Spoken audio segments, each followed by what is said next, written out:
Hare Krishna, dear devotees, welcome back to the daily readings of Srila Prabhupāda's books, where we're reading cover to cover all of Srila Prabhupāda's major books for posterity and for the pleasure of for the pleasure of His divine grace and for the pleasure of all of His sincere followers.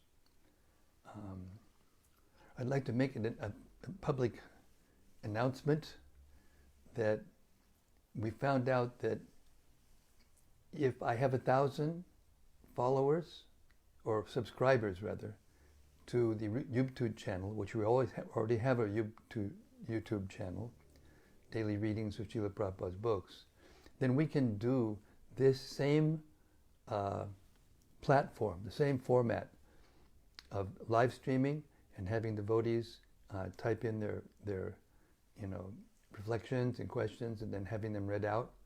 Just the same format as we do on Facebook. So I'd like to humbly ask all of you who are listening to please subscribe. Go to Daily Readings of Srila Prabhupāda's books on YouTube and subscribe to that channel. And once we have 1,000, then we'll change over. And I'm getting messages from some devotees who welcome it because they're not on Facebook and they want to be able to come to the live readings. Okay, thanks. That's all for the public announcements. Śrīmad-Bhāgavatam Mahima Stotram from Sri Krishna Lila Stava by Srila Sanatana Goswami, glorifying 5 verses, glorifying the Śrīmad-Bhāgavatam. It goes like this. Sarva Shastrabdi Piyusha, Sarva Vedaika Satpala, Sarva Siddhanta Ratnaja, Sarva Lokaika Drikprada. O nectar from the ocean of all scriptures, singular fruit of all the Vedas, rich mine of the precious gems of all conclusive truths, you are the only giver of sight to all the worlds. Sarva Bhagavata Prana, Śrīmad-Bhāgavata Prabho, Kalidwan Duditaditya, Shri Krishna Parivartita. O life air of all the Supreme Lord's devotees, O Master Śrīmad-Bhāgavatam, you are the sun, risen in the darkness of Kali. You are the exact image of Shri Krishna.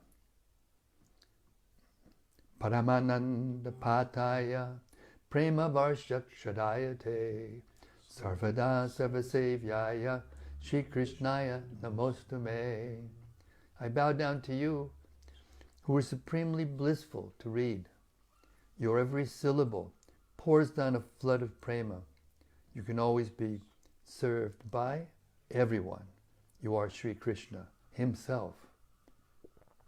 Madeka Bando Matsangin, Madguru Mad Mahadana, Mannistadaga Mad Bhagya, Mad Anandanamostute. My only friend, my constant companion, my spiritual master, my great wealth, my savior, my good fortune, my source of ecstasy, I bow down to you. Asadu, sadhu tadayin, atini chotata kada, hanamun chagadachin mam, premna rit kantayospuda. O bestower of saintliness to the unsaintly, O exalter of the most fallen, please never leave me, always appear in my heart and my voice with pure love. Om Namo Bhagavate Vasudevaya. Om Namo Bhagavate Vasudevaya. Om Namo Bhagavate Vasudevaya. So, Krishna has come to Mathura and is playfully exhibiting his pastimes by defying the authority of Kaṁsa and roaming the streets free from following any of Kaṁsa's laws. Chapter 43. of Krishna, the Supreme Personality of Godhead, the killing of the elephant, Kuvalayāpīḍa. After taking their baths and finishing all other morning duties, Krishna and Balarama could hear the beating of the kettle drums in the wrestling arena. They immediately prepared themselves to proceed to the spot to see the fun. When Krishna and Balarama reached the gate of the wrestling arena, they saw a big elephant of the name Kuvalayāpīḍa being tended by a caretaker riding on its head. The caretaker was deliberately blocking their entrance by keeping the elephant in front of the gateway. Krishna could understand the purpose of the caretaker, and he prepared himself by tightening his clothes before combating the elephant. He addressed the caretaker in a very grave voice, as resounding as a cloud. "You miscreant caretaker, give way and let me pass through the gate. If you block my way, I shall send you and your elephant to the house of death personified." The caretaker, being thus insulted by Krishna, became very angry, and in order to challenge Krishna, as was previously planned, he provoked the elephant to attack. The elephant then moved before Krishna like inevitable death.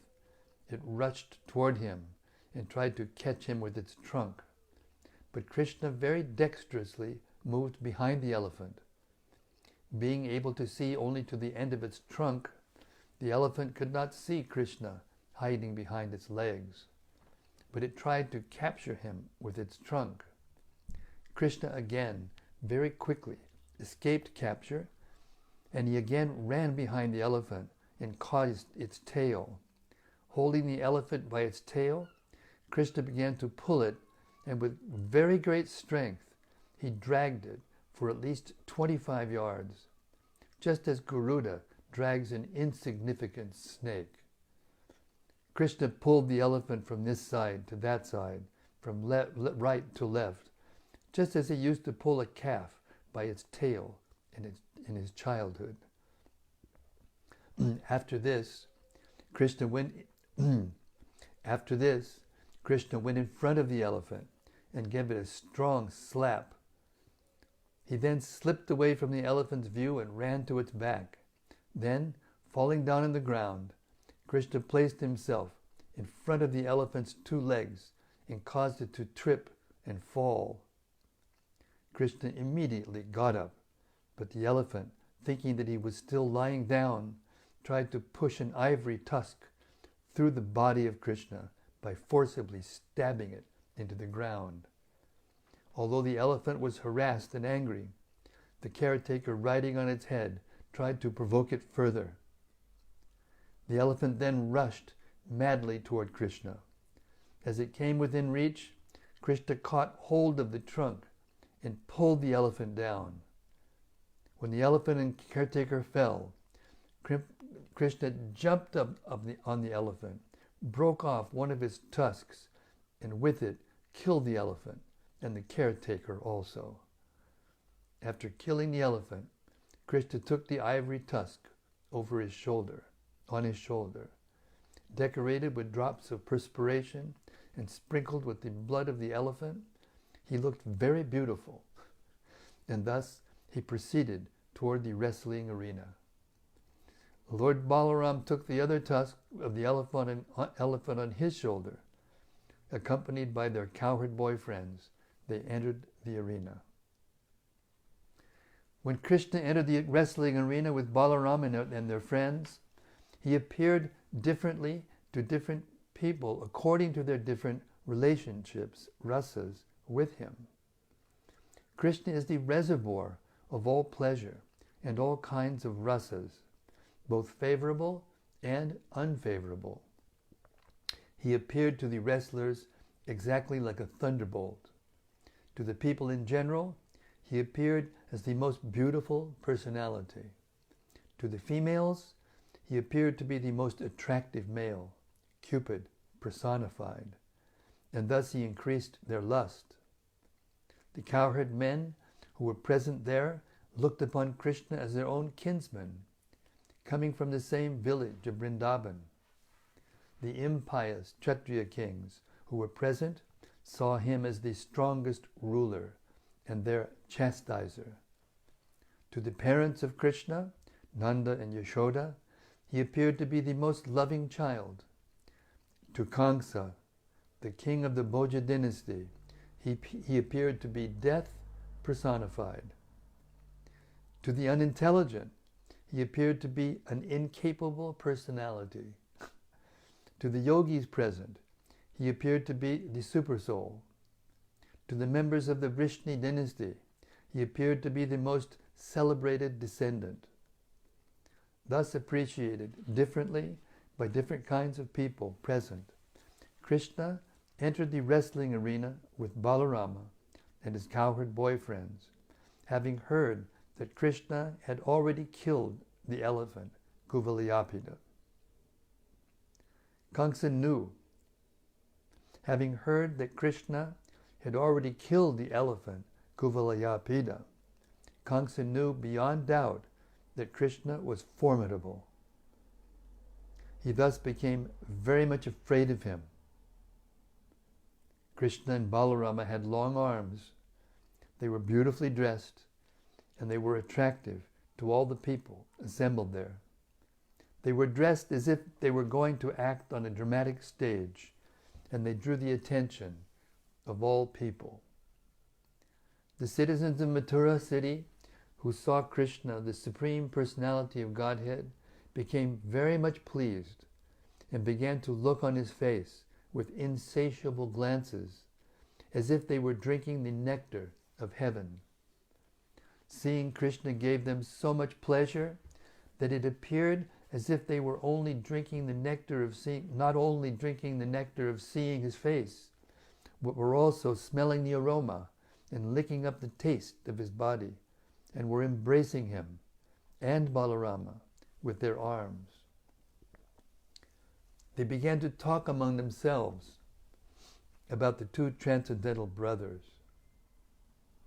For a long time, they had heard of the beauty and activities of Krishna and Balarama, but now they were personally seeing them face to face. They thought that Krishna and Balarama were two plenary incarnations of the Supreme Personality of Godhead, Narayana, who had appeared in Vrindavan. The citizens of Mathura began to recite Krishna's pastimes, his birth as the son of Vyāsadeva, his being taken into the care of Nanda Maharaj and his wife in Gokula, and all those events leading to his coming to Mathura to favor them. They spoke of the killing of the demon Putana, as well as the killing of Trinavarta, who came as a whirlwind. They also recalled the deliverance of the twin brothers from within the Yamala, Arjuna trees. The citizens of Mathura spoke among themselves. Shankachuda, Keshi, Dhenukasura, and many other demons were killed by Krishna and Balarama in Vrindavan. Krishna also saved all the cowherd men of Vrindavan from a devastating fire. He chastised the Kaliya snake in the water of the Yamuna, and he curbed the false pride of the heavenly king, Indra. Krishna held up the great Govardhan hill in one hand for 7 continuous days and saved all the people of Gokula from incessant rain, hurricane, and hailstorm. They also began to remember other enlivening activities. The damsels of Vrindavan were so much pleased by seeing Krishna's beauty and participating in his activities that they forgot the troubles of material existence. By seeing Krishna and thinking of him, they forgot all sorts of fatigue. The Mathura citizens discussed the dynasty of Yadu, saying that because of Krishna's appearance in this dynasty, the Yadus would remain the most celebrated family in the whole universe. the citizens of Mathura, then began to talk about Balarama. They spoke of his very beautiful lotus petal eyes, and they remarked of him, "This boy has killed the Pralamba demon and many others also." While they were thus talking about the activities of Krishna and Balarama, they heard the vibrations of different bands announcing the wrestling match. The famous wrestler Chanura then began to talk with Krishna and Balarama. "My dear Krishna and Balarama," he said, "we have heard about your past activities. You are great heroes, and therefore the king has called you. We have heard that your arms are very strong. The king and all the people present here desire to see a display of your wrestling abilities. A citizen should be obedient and please the mind of the ruling king. Acting in that way, the citizen attains all good. Acting in that way, the citizen attains all kinds of good fortune. One who does not care to act obediently is made unhappy because of the king's anger. You are cowherd boys, and we have heard that while tending your cows in the forest, you enjoy wrestling with each other. We wish therefore for you to join with us in wrestling so that all the people present here, including the king, will be pleased." Krishna immediately understood the purpose of Chanura's statements, and he began to wrestle with him. But according to the time and circumstances, he spoke as follows. Krishna immediately understood the purpose of Chanura's statements, and he prepared to wrestle with him. But according to the time and circumstances, he spoke as follows. You are a subject of the king of the Bhojas, and you live in the jungle. We are also indirectly his subjects, and we try to please him as far as possible. This offer of wrestling is a great favor of his, but the fact is that we are simply boys. We sometimes play in the forest of Vrindavan with our friends who are our own age. We think that to combat persons of equal age and strength is good for us, but to fight great wrestlers like you would not be good for the audience. It would contradict their religious principles. Krishna thus indicated that the celebrated strong wrestlers should not challenge Krishna and Balarama to fight. In reply to this, Chanura said, "My dear Krishna, we can understand very well that you are neither a child nor a young man. You are transcendental to everyone, as is your big brother, Balarama. You have already killed the elephant Kuvalayāpīḍa, who was capable of fighting thousands of other elephants. You have killed him in a wonderful way. Because of your strength, it behooves you to compete with the strongest wrestlers among us. I therefore wish to wrestle with you, and your elder brother Balarama will wrestle with Mushtika." Thus end the Bhaktivedanta purport of the 43rd chapter of Krishna, the king, killing of the elephant, Kuvalayāpīḍa. Jai. All glories to Krishna and Balarama. All glories to all the residents and assembled citizens to watch this wrestling fiasco. Hare Krishna. Okay. Chapter 44. The killing of Kaṁsa.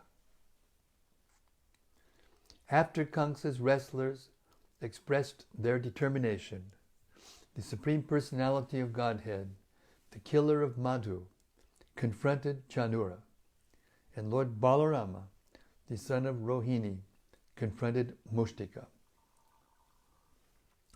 Krishna and Chanura, and then Balarama and Mushtika locked themselves hand to hand, leg to leg, and each began to press against the other with a view to coming out victorious.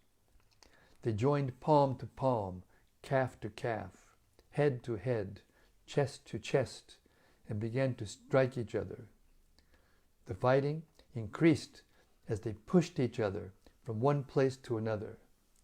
One captured the other and threw him down on the ground, and another rushed from the back to the front of another and tried to overcome him with a hold. The fighting increased step by step. There was picking up, dragging, and pushing, and then the legs and hands were locked together. All the arts of wrestling were perfectly exhibited by the parties, as each tried his best to defeat his opponent. But the audience in the wrestling arena was not very much satisfied, because the combatants did not appear to be equally matched. They considered Krishna and Balarama to be mere boys before Chanura and Mushtika, who were the strongest wrestlers, as solid as stone. Being compassionate and favoring Krishna and Balarama, the many ladies in the audience began to talk as follows. "Dear friends, there is injustice here." Another said, "Even in front of the king, this wrestling is going on between incompatible sides." The ladies had lost their sense of enjoyment. They could not encourage the fighting between the strong and the weak. Mushtika and Chanura were just like thunderbolts, as strong as great mountains, and Krishna and Balarama are two delicate boys of very tender age. The principle of justice has already left this assembly. Persons who are aware of the civilized principles of justice will not remain to watch this unfair match. Those taking part in watching this wrestling match are not very much enlightened. Therefore, whether they speak or remain silent, they are being subjected to the reactions of sinful activities. "But my dear friends," another lady in the assembly spoke out, "just look at the face of Krishna. There are drops of perspiration on his face from chasing his enemy, and his face appears like a lotus flower with drops of water." Another lady said, "Don't you see how the face of Lord Balarama has turned especially beautiful? There is a reddish hue on his white face because he is engaged in a strenuous wrestling match with Mushtika." Another lady in the assembly addressed her friend, "Dear friend, just imagine how fortunate is the land of Vrindavan, where the Supreme Personality of Godhead himself is present, always decorated with flower garlands and engaged in tending cows along with his brother, Lord Balarama. He is always accompanied by his cowherd boyfriends, and he plays his transcendental flute. The residents of Vrindavan are fortunate to be able to constantly see the lotus feet of Krishna and Balarama, which are worshipped by great demigods like Lord Shiva and by the goddess of fortune.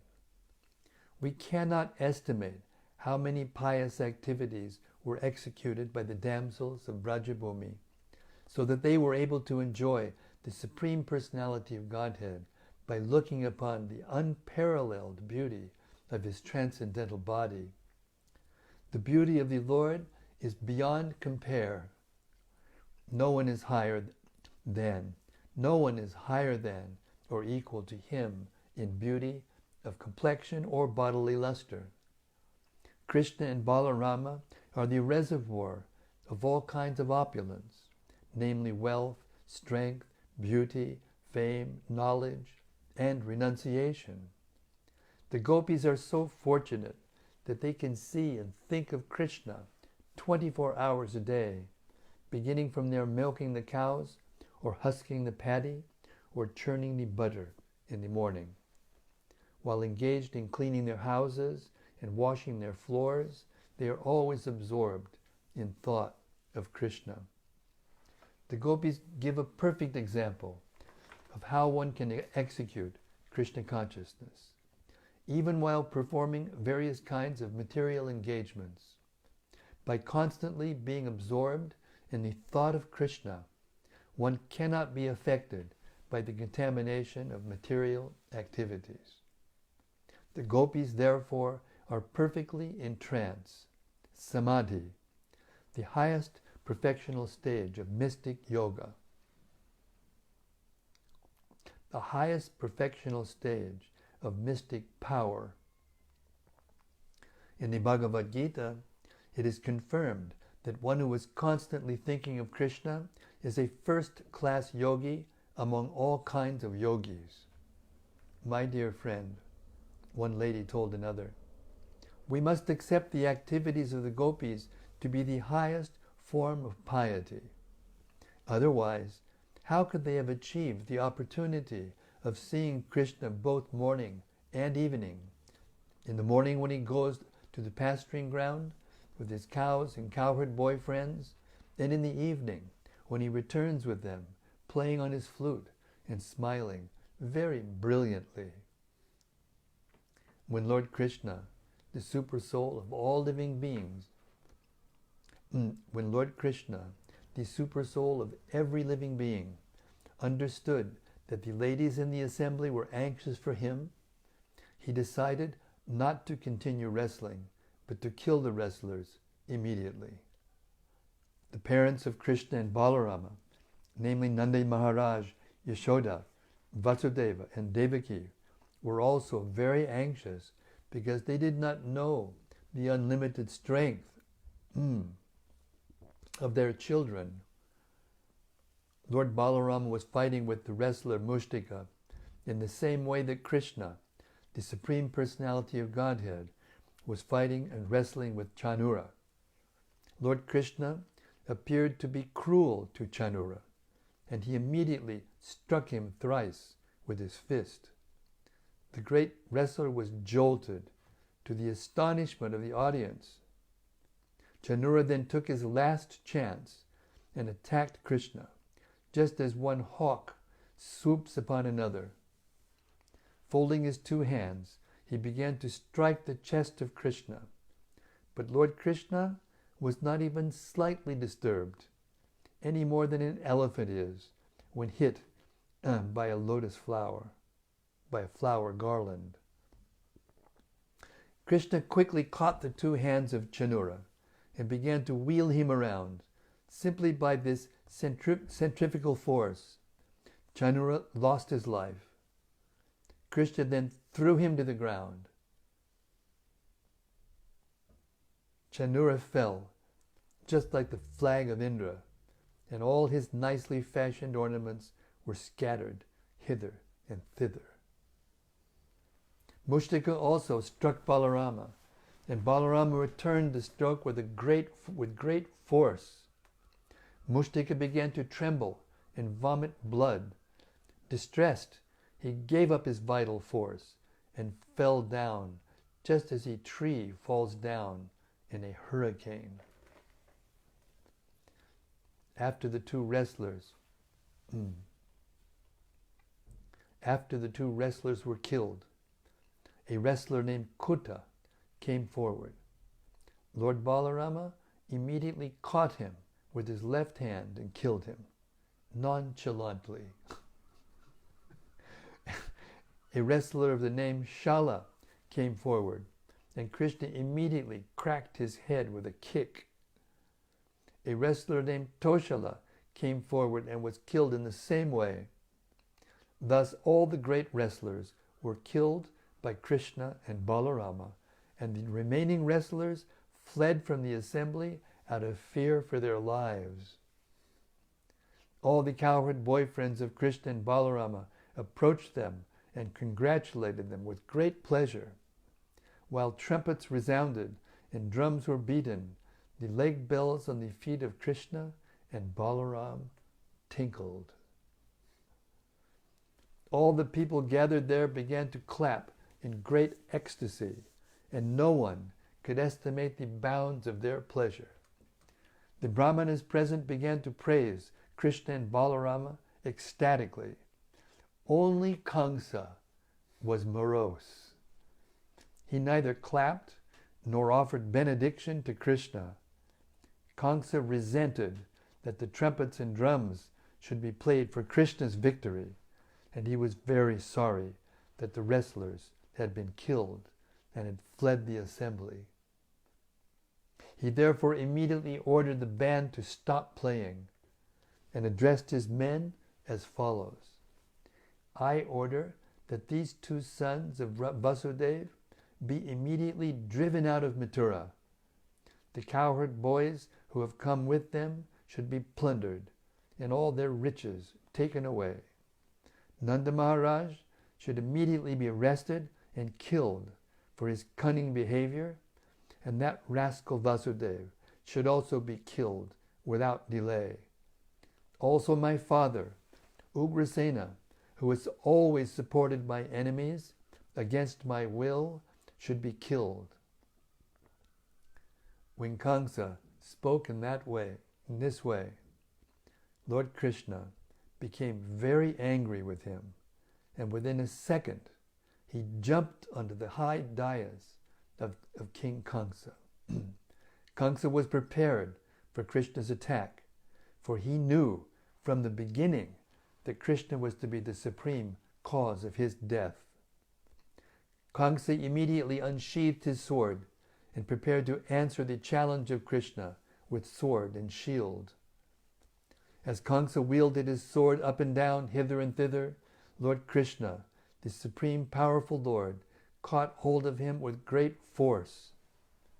The Supreme Personality of Godhead, who is the shelter of the complete creation, and from whose lotus navel the whole creation is manifested, immediately knocked the crown from the head of Kaṁsa and grabbed his long hair in his hand. He then dragged Kaṁsa from his seat to the wrestling dais and threw him down. Then Krishna at once straddled his chest and began to strike him over and over again. Simply from the strokes of Krishna's fist, Kaṁsa lost his vital force. To assure his parents that Kaṁsa was dead, Lord Krishna dragged him just as a lion drags an elephant after killing it. When people saw this, there was a great roaring sound from all sides as some spectators expressed their jubilation and others cried in lamentation. From the day Kaṁsa had heard he would be killed by the 8th son of Devaki, he was always thinking of Krishna with his wheel in hand. And because he was very much afraid of his death, he was thinking of Krishna in that form 24 hours a day, without stopping, even while eating, while walking, and while breathing. And naturally, he got the blessing of liberation. In the Bhagavad Gita it is stated, Sada tad bhava bhavitaha. A person gets his next life according to the thoughts in which he is always absorbed. Kaṁsa was thinking of Krishna with his wheel, which means Narayana, who holds a wheel, conch shell, lotus flower, and club. According to the opinion of authorities, Kaṁsa attained Sarupya Mukti after death. That is to say, he attained the same form as Narayana, Vishnu. On the Vaikuntha planets, all the inhabitants have the same bodily features as Narayana. After his death, Kaṁsa attained liberation and was promoted to Vaikuntha Loka. From this instance, we can understand that even a person who thinks of the Supreme Personality of Godhead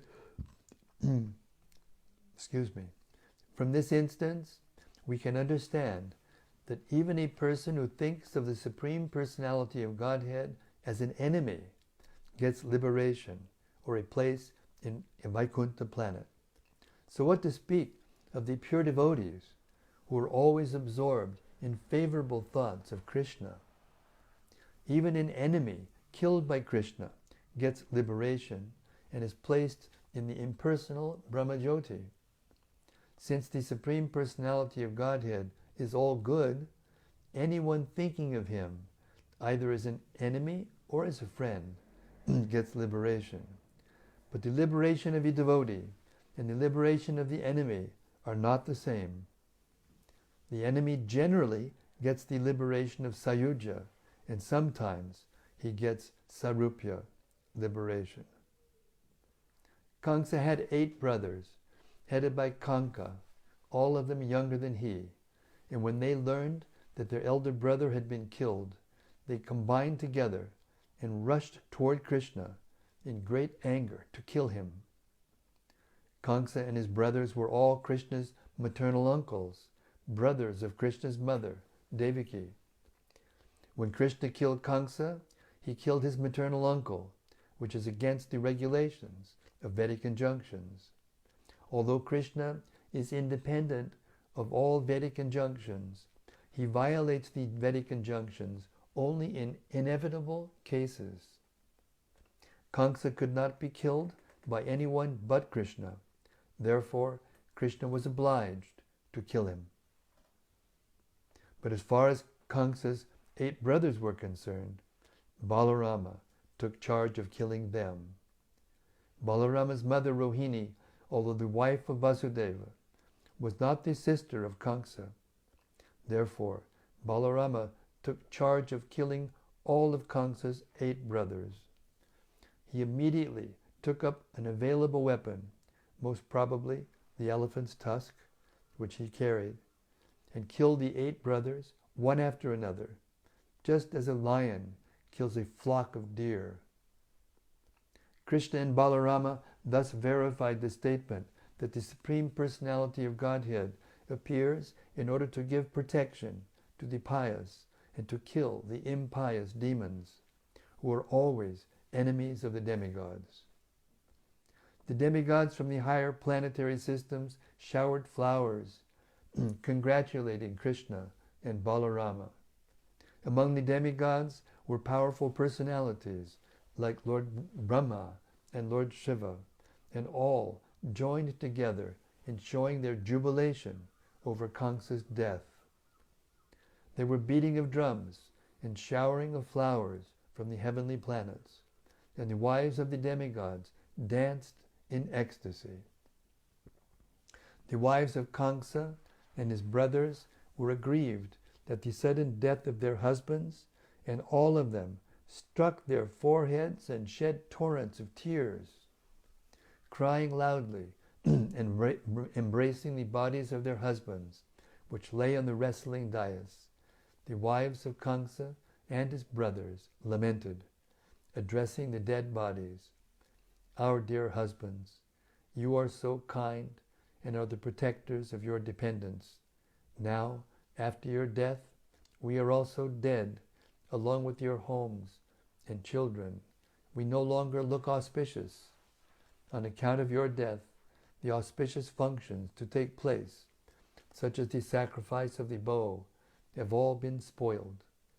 Our dear husbands, you treated persons ill who were faultless, and as a result you have been killed. This is inevitable, because a person who torments an innocent person must be punished by the laws of nature. We know that Lord Krishna is the Supreme Personality of Godhead. He is the Supreme Master and Supreme Enjoyer of everything. Therefore, one who neglects his authority can never be happy, and ultimately, as you have, he meets death. Since Krishna was kind and affectionate to his aunts, he solaced them as far as possible. The ritualistic ceremonies performed after death were then conducted under the personal supervision of Krishna, because he happened to be the nephew of all the dead princes. After finishing this business, Krishna and Balarama immediately released their father and mother, Vyāsadeva and Devaki, who had been imprisoned by Kaṁsa. Krishna and Balarama fell at their parents' feet and offered them prayers. Vasudeva and Devaki had suffered so much trouble from Kaṁsa because Krishna was their son.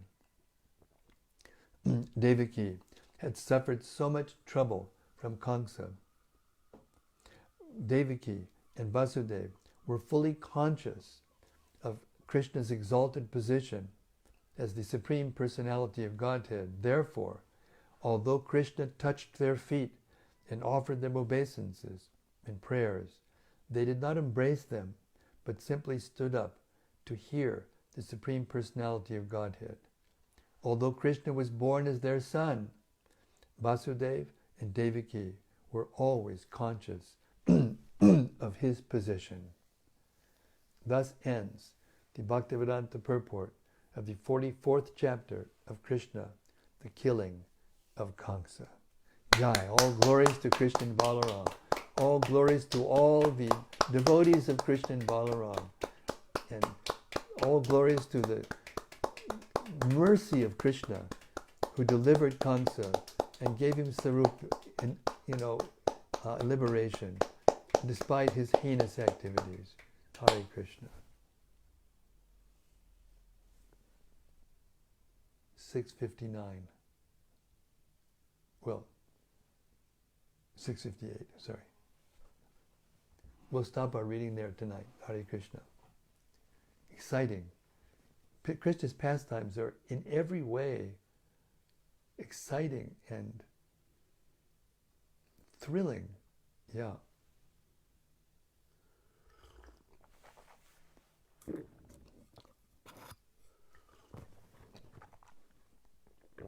Entertaining to the max.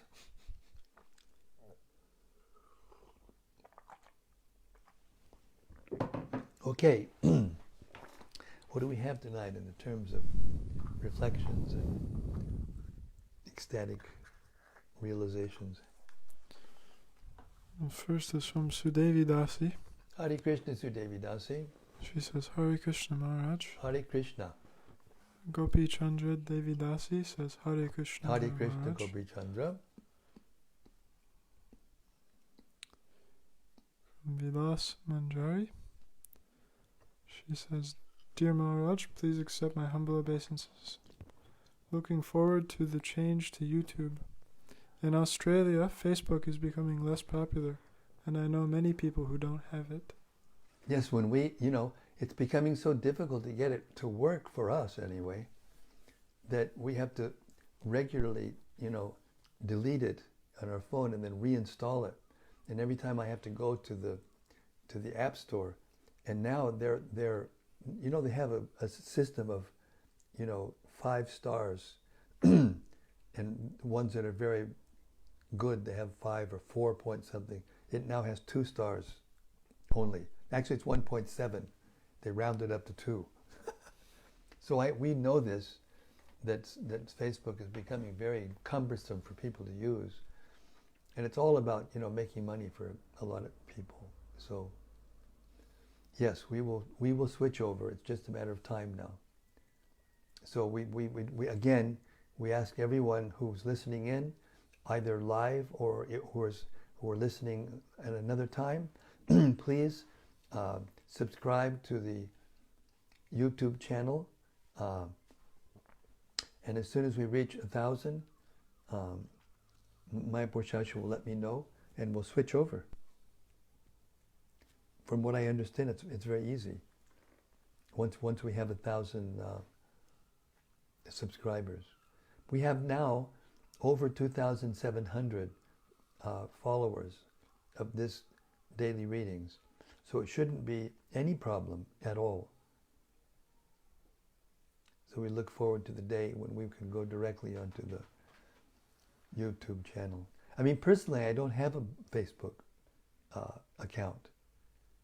Sometimes people befriend me, or whatever you want to call it, whatever they call it, but we can't respond because I don't have an account. I'm using the account of Davide's, a page of Davide's account. Anyway, Hare Krishna. Yes, we will do it.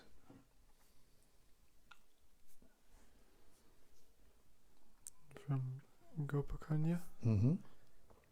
He says, Hare Krishna, dear Maharaj and friends, all glories to Śrīla Prabhupāda. Jai Prabhupāda. From Raja Lakshmi. Hare Krishna, Raja Lakshmi. She says, Hare Krishna, Maharaj, please Thanks accept... for the photos of your altar on Bhaktivedanta Thakur's appearance day. Thank you. Beautiful. She says, Hare Krishna, Maharaj, please accept my humble obeisances.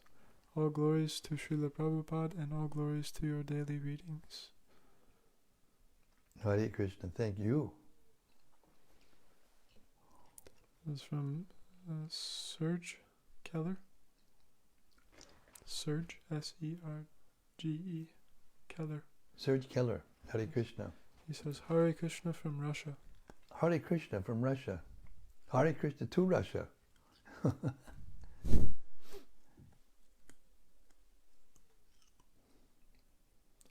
From Bhakti-Rupa. Haribol Bhakti-Rupa. He says, Jai Maharaj, love these scenes. I used to watch a lot of mixed martial arts, and the wrestling match is a main event no one would want to miss. Amazing how Krishna kills Chanura by centrifugal force. I've seen devotees doing a similar spinning move in kirtans. Really love how the cowherd boys run onto the arena after the victory, much like after a boxing match when the fighters' team members storm the ring. Yeah. Can imagine how exciting the scene was. Oh, yeah.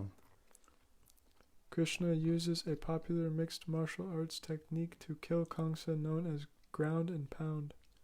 And Kaṁsa stood not a chance as Krishna was straddling his chest, a position known as full mount, which is very dangerous in earthly bouts. I used to read this chapter whenever I had a pull to watch some fights. I love it. I can visualize the scene in my mind's eye. Nice. Jai Krishna, Jai That's Balaram. beautiful, that you can visualize a scene in Krishna's pastimes in your mind. That's very exalted. Thank you.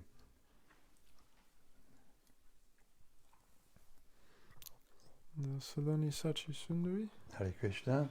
says, Hare Krishna Maharaj, all glories to Śrīla Prabhupāda, all glories to the Parampara Bhaktivedanta Thakur. Jai, Śrīla Bhaktivedanta Thakur's disappearance day ki Jai. Today we read some wonderful quotes from Śrīla Bhaktivedanta Thakur's writings. So profound. Such a thorough understanding he had of all philosophies, of all parts of the world, and how he could extract the essence of them and show how they were connected to the Vedic knowledge, and ultimately proved the Bhagavatam and Chaitanya Charitamrita to be the topmost of all religious scriptures. What incredible, yes. Single-handedly, so powerful. India is not an easy place to do something, but he uplifted the whole Krishna consciousness movement single-handedly. Incredible personality. We owe him everything. Hare Krishna. Thank you for reminding us of his special day. This is from Raja Lakshmi also. She says, Maharaj, I will share the YouTube channel again with our Birmingham Gita and Śrīmad-Bhāgavatam groups. Thank you. This Sunday. Thank you very much. And, from Yadutama. Haribol Yudutama. He says, Hare From Krishna. Russia. Hare Krishna Gurudev, my humble obeisances and all glories to Prabhupada.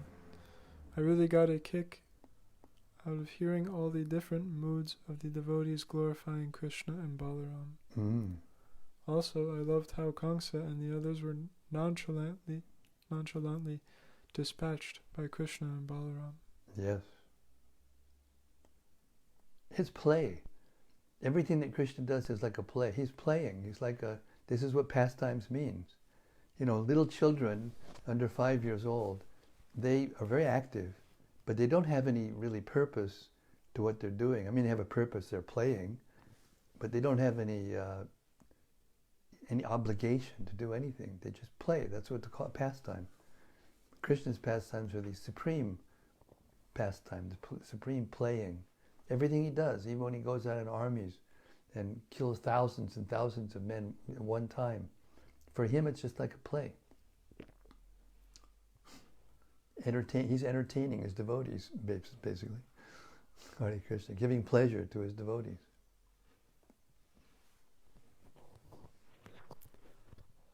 From Ananda Murti, Devi Hare Dasi. Krishna Nandamurti.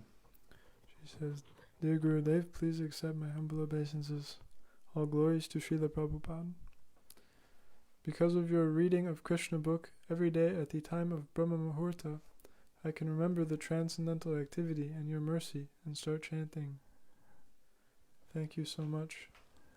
Yesterday I have distributed 32 books of Bhagavad Gita and 2 Śrīmad-Bhāgavatam and 5 other books. Wonderful, thank you. They are almost university students. Very good. Students are very pure and pious. Very good. I offer these results unto your lotus feet. Hare Krishna. Hare Krishna. Wonderful. That's very pleasing to Srila Prabhupada.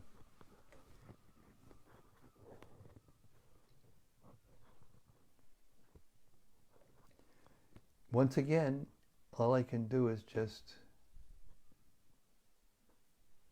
appreciate more and more these pastimes, actually, reading these books every day. And now we have well over 1,000 videos, you know, on the YouTube and on Facebook. But Facebook, it's too hard to get to them. You have to scroll and scroll and scroll and scroll. But in YouTube, you can they're organized in such a way you can get to them very quickly. Anyway, we look forward to doing the YouTube daily readings as soon as we have enough subscribers. And in the meantime, Krishna, the Supreme Personality of Godhead, ki jai. Samaveda Bhaktivedanta ki jai. Gaur, Prem, Anandi, Hari Hari Bol. All glories to the eternal pastimes of Sri Krishna, which are all auspicious and full of transcendental bliss. See you tomorrow night. Hare Krishna.